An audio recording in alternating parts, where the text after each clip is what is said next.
Ian, you asked for a book about Gordon. Here it is. Gordon has been naughty, and the Fat Controller was stern with him. Gordon has now learned his lesson and is a really useful engine again. The author.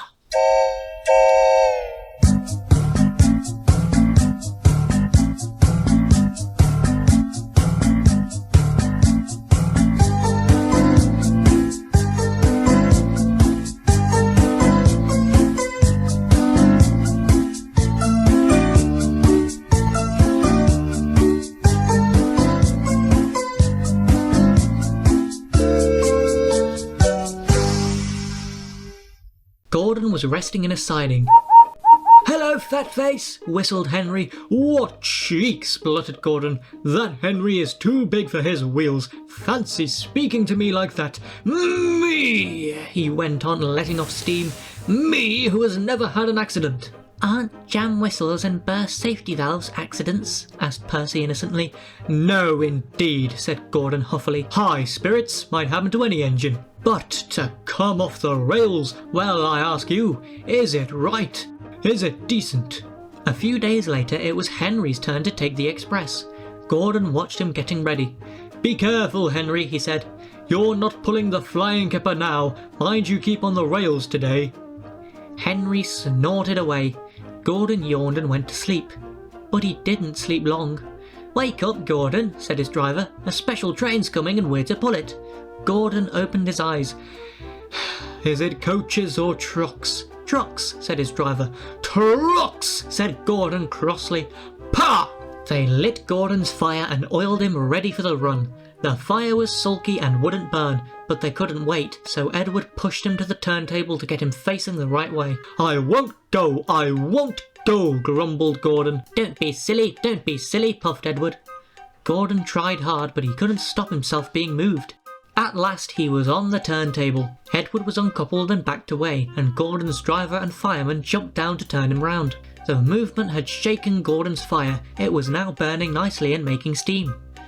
Gordon was cross and didn't care what he did. He waited till the turntable was halfway round. I'll show them, he hissed, and moved slowly forward. He only meant to go a little way, just far enough to jam the table and stop it turning, as he had done that once before. But he couldn't stop himself, and slithering down the embankment he settled in a ditch. "Whoosh!" he hissed as his wheels churned the mud. "Get me out! Get me out!" "Not a hope," said his driver and fireman. "You're stuck, you silly great engine, don't you understand that?" They telephoned the Fat Controller. "So Gordon didn't want to take the special and ran into a ditch," he answered from his office. "What's that you say? The special's waiting? Tell Edward to take it, please, and Gordon, leave him where he is. We haven't time to bother with him now." A family of toads croaked crossly at Gordon as he lay in the mud. On the other side of the ditch, some little boys were chattering. "Q, doesn't he look silly? They'll never get him out." They began to sing. "Silly old Gordon fell in a ditch, fell in a ditch, fell in a ditch. Silly old Gordon fell in a ditch, all on a Monday morning." The school bell rang, and still singing, they chased down the road. "Pshaw," said Gordon, and blew away 3 tadpoles and an inquisitive newt. Gordon lay in the ditch all day. "Oh dear," he thought, "I shall never get out." But that evening they brought floodlights. Then with powerful jacks they lifted Gordon and made a road of sleepers under his wheel to keep him from the mud. Strong wire ropes were fastened to his back end, and James and Henry, pulling hard, at last managed to bring him to the rails. Late that night, Gordon crawled home a sadder and wiser engine. 2 men were cleaning Gordon. "Mind my eye," Gordon grumbled. "Shut it, silly. Did you ever see so much mud, Bert?" "No, I never, Alf. You ought to be ashamed, Gordon, giving us extra work." The hosing and scrubbing stopped. Gordon opened one eye, but shut it quickly. "Wake up, Gordon," said the Fat Controller sternly, "and listen to me. You will pull no more coaches till you are a really useful engine." So Gordon had to spend his time pulling trucks. Goods trains, he muttered. He felt his position deeply. "That's for you, and you, and you," Gordon said crossly. Oh, screamed the trucks as he shunted them about the yard. Trucks will be trucks, said James, watching him. They won't with me, snorted Gordon. I'll teach them. Go on. And another truck scurried away. They tried to push me down the hill this morning, Gordon explained. It's slippery there. You'll probably need some help. I don't need help on hills, said James huffily. Gordon laughed and got ready for his next train. James went away to take the express. Slippery hills indeed, he snorted. I don't need help. Come on, he puffed. All in good time, grumbled the coaches. The train was soon running nicely, but a distant signal checked them close to Gordon's Hill. Gordon's Hill used to be bleak and bare. Strong winds from the sea made it hard to climb. Trees were planted to give shelter, and in summer the trains run through a leafy avenue. Now autumn had come and dead leaves fell. The wind usually puffed them away, but today rain made them heavy and they did not move. The home signal showed clear, and James began to go faster. He started to climb the hill. I'll do it, he puffed confidently. Halfway up he was not so sure. I must do it, he panted desperately. But try as he would, his wheels slipped on the leaves, and he couldn't pull the train at all. What's the matter, he gasped. Steady, old boy, steady, soothed his driver. His fireman put sand on the rails to help them grip, but James's wheels spun so fast that they only ground the sand and leaves to slippery mud, making things worse than before. The train slowly stopped.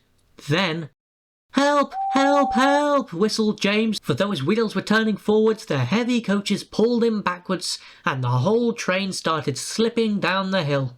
His driver shut off steam, carefully put on the brakes, and skillfully stopped the train. Whew! He sat down and mopped his face. I've never known that happen before. I have, said the fireman, in Bincombe Tunnel, southern region. The guard poked his head in the cab. Now what? He asked. Back to the station, said the fireman, taking charge, and send for a banker. So the guard warned the signalman, and they brought the train safely down. But Gordon, who had followed with a goods train, saw what had happened. Gordon left his trucks and crossed over to James. I thought you could climb hills, he chuckled. James didn't answer. He had no steam. Ah, well, we live and learn, said Gordon. We live and learn. Never mind, little James, he went on kindly. I'm going to push behind. Whistle when you're ready. James waited till he had plenty of steam, then he called. Pull hard, puffed Gordon. We'll do it, puffed James. Pull hard, we'll do it, the engines puffed together. Clouds of smoke and steam towered from the snorting engines as they struggled up the hill. We can do it, puffed James. We will do it, puffed Gordon. The greasy rails sometimes made Gordon's wheels slip, but he never gave up, and presently they reached the top. We've done it, they puffed. Gordon stopped. He whistled, goodbye. Thank you, goodbye, answered James. Gordon watched the coaches wistfully till they were out of sight. Then slowly he trundled back to his waiting trucks. One day, Thomas was at the junction when Gordon shuffled in with some trucks. Poof, remarked Thomas. What a funny smell. Can you smell a smell? I can't smell a smell, said Annie and Clarabel. A funny, musty sort of smell, said Thomas. No one noticed it till you did, grunted Gordon. It must be yours. Annie, Clarabel, do you know what I think it is? Whispered Thomas loudly. It's ditch water. Gordon snorted, but before he could answer, Thomas puffed quickly away. Annie and Clarabel could hardly believe their ears. He's dreadfully rude. I feel quite ashamed. He's dreadfully rude. They twittered to each other. You mustn't be rude. You make us ashamed, they kept telling Thomas. But Thomas didn't care a bit. That was funny, he chuckled. He felt very pleased with himself. Annie and Clarabel were deeply shocked. They had a great respect for Gordon the big engine. Thomas left the coaches at a station and went to a mine for some trucks. Long ago, miners digging for lead had made tunnels under the ground. Though strong enough to hold up trucks, their roofs could not bear the weight of engines. A large notice said, Danger! Engines must not pass this board. Thomas had often been warned, but he didn't care. Silly old board, he thought. He had often tried to pass it, but had never succeeded. This morning he laughed as he puffed along. He had made a plan. He had to push empty trucks into one siding and pull out full ones from another. His driver stopped him and the fireman went to turn the points. "Come on," waved the fireman, and they started. The driver leaned out of the cab to see where they were going. "Now," Thomas said to himself, and bumping the trucks fiercely, he jerked his driver off the footplate. "Hurrah!" laughed Thomas, and he followed the trucks into the siding. "Stupid old board," said Thomas as he passed it. "There's no danger, there's no danger." His driver, unhurt, jumped up. "Look out!" he shouted. The fireman clambered into the cab. Thomas squealed crossly as his brakes were applied. "It's quite safe," he hissed. "Come back," yelled the driver, but before they could move there was a rumbling and the rails quivered. The fireman jumped clear. As he did so, the ballast slipped away and the rails sagged and broke. "Fire and smoke," said Thomas. "I'm sunk." And he was. Thomas could just see out of the hole, but he couldn't move. "Oh dear," he said, "I am a silly engine." "And a very naughty one too," said a voice behind him. "I saw you." "Please get me out. I won't be naughty again." "I'm not so sure," replied the Fat Controller. "We can't lift you out with the crane. The ground's not firm enough." Let me see. I wonder if Gordon could pull you out." "Yes, sir," said Thomas nervously. He didn't want to meet Gordon just yet. "Down a mine, is he? Ho, ho, ho," laughed Gordon. "What a joke! What a joke!" he chortled, puffing to the rescue. "Little Thomas," he whistled, "we'll have you out in a couple of puffs." Strong cables were fastened between the two engines. "Are you ready?" "Heave!" called the Fat Controller. But they didn't pull Thomas out in 2 puffs. Gordon was panting hard and nearly purple before he dragged Thomas out of the hold and safely past the board. "I'm sorry I was cheeky," said Thomas. "That's all right, Thomas. You made me laugh. I like that. I'm in disgrace," Gordon went on pathetically. "I feel very low." "I'm in disgrace too," said Thomas. "Why, so you are, Thomas. We're both in disgrace. Shall we form an alliance?" What was it? "An alliance, Thomas. United we stand, together we fall," said Gordon grandly. "You help me and I help you. How about it?" "Right you are," said Thomas. "Good, that's settled," grumbled Gordon. And buffer to buffer the Allies puffed home. The stations on the line were being painted. The engines were surprised. "The Queen is coming," said the painters. The engines in their shed were excited and wondered who would pull the royal train. "I'm too old to pull important trains," said Edward sadly. "I'm in disgrace," Gordon said gloomily. "The Fat Controller would never choose me." "He'll choose me, of course," boasted James the Red Engine. "You," Henry snorted. "You can't climb hills. He will ask me to pull it, and I'll have a new coat of paint. You wait and see." The days passed.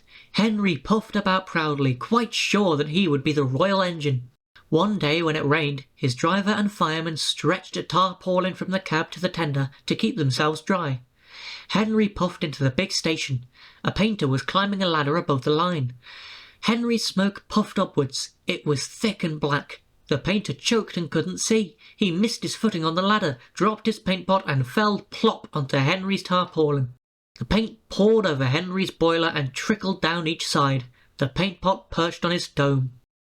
The painter clambered down and shook his brush at Henry. "You spoil my clean paint with your dirty smoke," he said, "and then you take the whole lot and make me go and fetch some more." He stumped crossly away. The Fat Controller pushed through the crowd. "You look like an ice cake, Henry," he said. "That won't do for the royal train. I must make other arrangements." He walked over to the yard. Gordon and Thomas saw him coming and both began to speak. "Please, sir." "One at a time," smiled the Fat Controller. "Yes, Gordon." "May Thomas have his branch line again?" Said the Fat Controller. "Well, Thomas?" "Please, sir, can Gordon pull coaches now?" The Fat Controller pondered. You've both been quite good lately, and you deserve a treat. When the Queen comes, Edward will go in front and clear the line. Thomas will look after the coaches, and Gordon will pull the train." "Oh, sir," said the engines happily. The great day came. Percy, Toby, Henry and James worked hard bringing people to the town. Thomas sorted all their coaches in the yard. "They're coming." Edward steamed in looking smart with flags and bright paint. 2 minutes passed. 5, 7, 10. Everyone knew that whistle, and a mighty cheer went up as the Queen's train glided into the station. Gordon was spotless, and his brass shone. Like Edward, he was decorated with flags, but on his buffer beam he proudly carried the royal arms. The Queen was met by the Fat Controller, and before doing anything else, she thanked him for their splendid run. "Not at all, your Majesty," he said. "Thank you." "We have read," said the Queen to the Fat Controller, "a great deal about your engines. May we see them, please?" So he led the way to where all the engines were waiting.